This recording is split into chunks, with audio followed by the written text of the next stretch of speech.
గతంలో మీరందరూ కూడా చూశారు.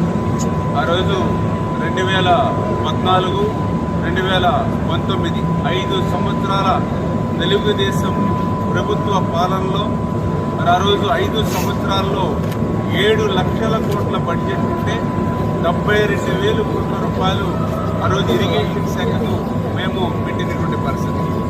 మరి తర్వాత 19, 24, 5 సంవత్సరాల వైసీపీ పాలనలో బడ్జెట్ 12 లక్షల కోట్లకి పెరిగినప్పటికీ కూడా వాళ్ళు ఇరిగేషన్కి కేటాయింపు కేవలం 32,000 కోట్ల రూపాయలు, అందులో ఖర్చు పెట్టింది కూడా కేవలం 21,000 కోట్ల రూపాయలు మాత్రమే. అంటే 5 సంవత్సరాల గత పాలనలో ఇరిగేషన్ శాఖను ఎంత నిర్లక్ష్యం చేశారో అదే ఒక ఉదాహరణ.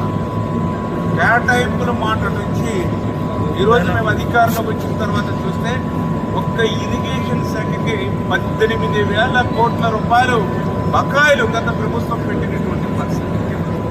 ఈరోజు ఎంత విధ్వంసానికి గురైంది అంటే ఇరిగేషన్ మీరు చూస్తూ ఉన్నారు. ఈరోజు ఇప్పుడే మనం లిఫ్ట్ స్కీమ్స్, ఇప్పుడే నేను పట్టి సీమ, అదేవిధంగా తాటిపొడి, అదేవిధంగా పుష్కర, ఈ ఎత్తిపోతలన్నింటినీ కూడా ఇప్పుడే మనం ప్రారంభించుకున్నాం. జూన్ 3వ తేదీ వచ్చిన వెంటనే మనం ప్రారంభించుకోవడం జరిగింది.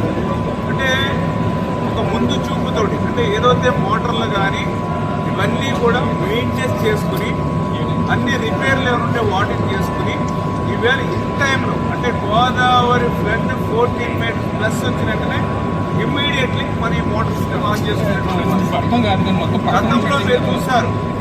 ఎక్కడ కూడా ఏ మోటార్లకు కానీ, ఏ లాకులకు కానీ, ఏ షట్టర్లకు కానీ, ఏ రోప్స్ కానీ మరామతుల మాట నుంచి కనీసం గ్రీజ్ కూడా పెట్టి మెయింటైన్ చేయలేటువంటి పరిస్థితి గత పాలనలో మేము చూసాం.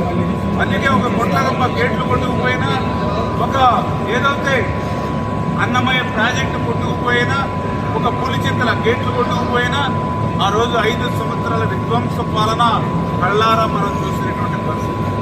అంతేకాదు గత 5 సంవత్సరాల పాలనలో లిఫ్ట్ స్కీమ్స్ ఏవైతే ఉన్నాయో 1040 లిఫ్ట్ స్కీమ్స్ ఆంధ్రప్రదేశ్ రాష్ట్రంలో ఉంటే ఆ 1040 లిఫ్ట్ స్కీముల ద్వారా 8 లక్షల ఎకరాల ఆయకట్టుకి సాగునీరు ఇచ్చేటువంటి విధంగా గత చంద్రబాబు నాయుడు గారి హయాంలో పాలన రూపుదిద్దుకుంటే గత 5 సంవత్సరాల వైసీపీ విధ్వంసానికి లిఫ్ట్ స్కీములు కూడా మరి ధ్వంసమై 1040 లిఫ్ట్ స్కీమ్స్ లో కేవలం మరి ఏదైతే గత పాలన పాపం ఫలితంగా 450 లిఫ్ట్ స్కీములు మూతపడ్డాయి.